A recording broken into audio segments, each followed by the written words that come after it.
ଆସନ୍ତୁ ଏକ ସୁନ୍ଦର ଗପ ଶୁଣିବା, ନିଜ ଜୀବନକୁ ସୁନ୍ଦର ଭାବେ ଗଢ଼ିବା। ଗଳ୍ପଟି ହେଉଛି ବୁଦ୍ଧ ଓ ସମାଲୋଚକ। ଥରେ ଗୌତମ ବୁଦ୍ଧ ତାଙ୍କ ଶିଷ୍ୟମାନଙ୍କ ସହିତ ଥିବାବେଳେ ଜଣେ ଅପରିଚିତ ବ୍ୟକ୍ତି ଆସି ତାଙ୍କ ମୁହଁରେ ଛେପ ପକାଇଲା। ଗୌତମ ବୁଦ୍ଧ ଯେତେବେଳେ ତାଙ୍କ ମାର୍ଗ ବିଷୟରେ ପ୍ରଚାର କରୁଥିଲେ, ସେତେବେଳେ ତାଙ୍କୁ ତୀବ୍ର ବିରୋଧର ସାମ୍ନା କରିବାକୁ ପଡ଼ିଥିଲା। ତ ଲୋକଟି ଛେପ ପକାଇବା ପରେ ଗୌତମ ବୁଦ୍ଧ ଗୋଟିଏ ଲୁଗାରେ ଛେପକୁ ପୋଛି ଦେଇ ଶାନ୍ତ ସ୍ୱରରେ କହିଲେ, ଭଦ୍ରେ, ଆଉ କିଛି କହିବେ?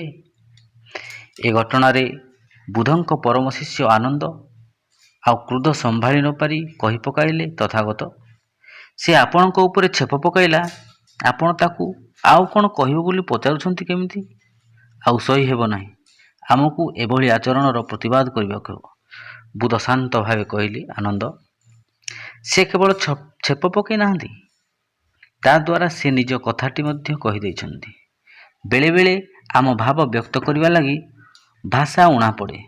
ସେତେବେଳେ ଆମେ ଏଇଭଳି କରିଥାଉ, ଯେମିତି ଅତ୍ୟଧିକ ସ୍ନେହରେ କିଛି କହି ନ ପାରି ଆଲିଙ୍ଗନ କରୁ। ତେଣୁ ମୁଁ ତାଙ୍କ ଛେପ ପକାଇବା କଥାରୁ ଜାଣିପାରିଲି ଯେ ସେ ମୋତେ ପ୍ରଚୁର ଘୃଣା କରନ୍ତି। ତାପରେ ସେ ଆଉ କିଛି କହିବାକୁ ଚାହାନ୍ତି କି ବୋଲି ଜାଣିବାକୁ ଚାହିଁଲେ। ଏହା ଶୁଣି ତଟସ୍ଥ ବ୍ୟକ୍ତି ଗୌତମଙ୍କ ପାଦ ତଳେ ପଡ଼ିଗଲା ଏବଂ କହିଲା, ମହାଭାଗ, ମୋତେ କ୍ଷମା କରନ୍ତୁ। ଯଦିଓ ମୁଁ ଜାଣେ ମୁଁ କରିଥିବା ଦୋଷ ଲାଗି ଆପଣ ମୋତେ କଦାପି ଭଲ ପାଇବେ ନାହିଁ, ତଥାପି କ୍ଷମା କରନ୍ତୁ। ଗୌତମ ବୁଦ୍ଧ କହିଲେ, ଭାଇ, ତୁମେ ଭାବୁଛ କି ମୋ ମୁହଁକୁ ଛେପ ପକାଉନଥିବା ଲୋକଙ୍କୁ ମୁଁ ଅଧିକ ଭଲ ପାଉଥିବି ବୋଲି? ତାହା ନୁହେଁ।